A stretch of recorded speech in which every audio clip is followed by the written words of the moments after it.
Okay, so hey, here we are.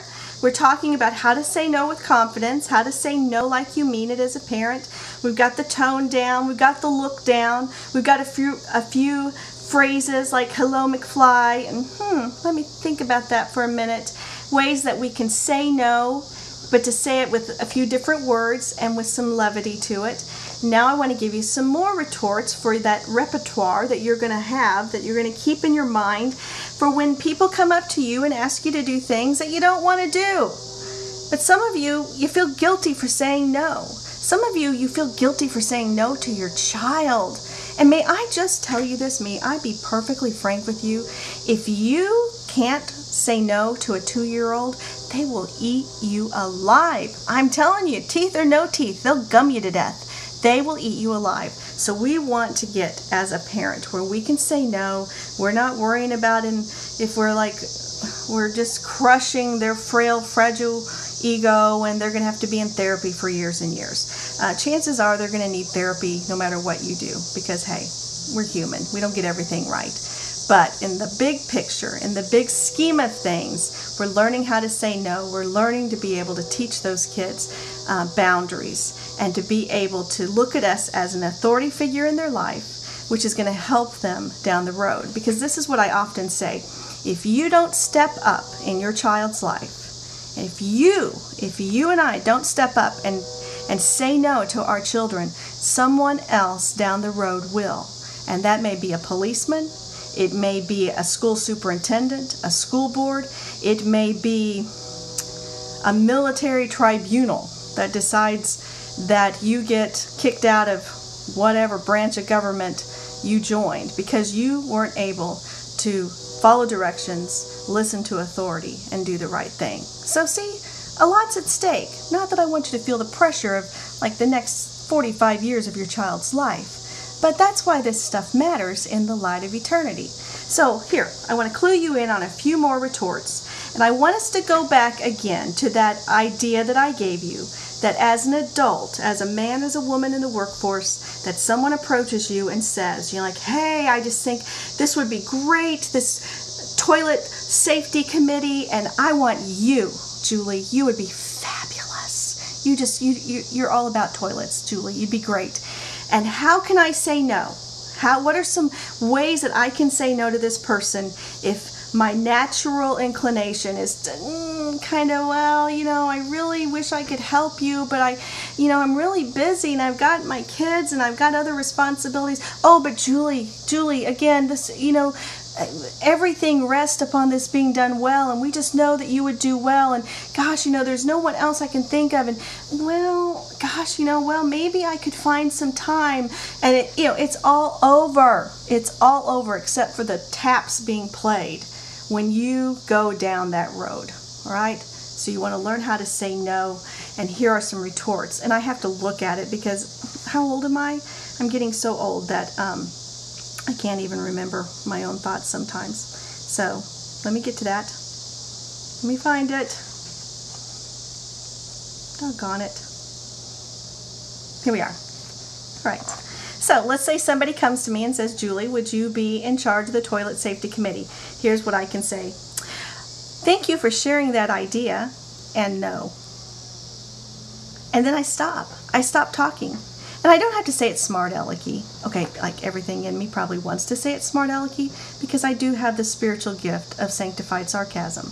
Well, sometimes it's not so sanctified, just between you and me. All right, so granted, I have to kind of back up on that and not be like, oh, thank you so much for sharing that with me, and no, all right? Although with some people that may be kind of effective. But that's a way that you can say no. Thank you for sharing that idea, and no. Notice that I said the word no, and notice that I used a period at the end of it. Here's another way. I hear what you're saying, and no. These especially I've used with my preteens, with my teenagers.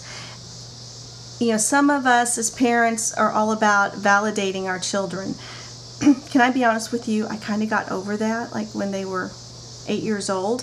And I didn't worry about that quite so much, but there is some truth, there is some wisdom, in not in maintaining respect as we speak to them. So that's what I want you to hear also as I'm saying these things. So when your children come to you and they truly do want to do something or have permission to do something, and you believe it is not in their best interest or it's something that can't happen, you can say no with these respectful phrases to your child. So I hear what you're saying, and no. That could be said, Mom, can I go to this sleepover? There's going to be, 4 girls, and you ask, are the parents going to be there? No, I don't think so, but Mom, their older sister's going to be there, and she's 17, and she's really responsible, and everything's going to be okay.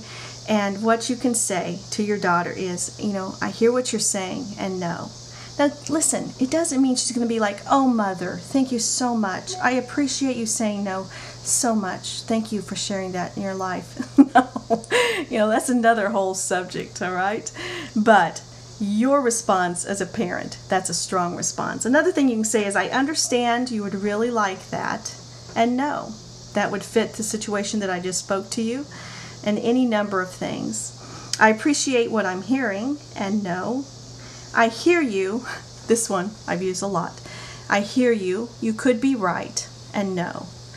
This is the one that ends the gerbil conversation. The wheel, the gerbil in the wheel that goes around and around. And especially if you have a smart, lawyer-centered minded child. Some of you have a kid like this that they're talking and you're like, they are smarter than me. Well, you know what? They probably are in some respects. And you're just going to be going around and around in that conversation. But why can't I? But this, but that, but you said, but you let, blah, blah, blah, blah, blah, blah, blah. All right? And a way that you can end that is, I hear you, you could be right, and no. All right? Again, with that period at the end. Thank you for asking me, and the answer this time is no. Oh, please, would you say this when someone wants you to be on the toilet safety committee? All right? Or any number of things. Who knows what they are? I want to please you, and no. All right? I'd like to be able to do that, but no, and no. Not but. I wish I could go back and change that one. It's just and no. And then I've used this one for my very young kids when they were little bitty.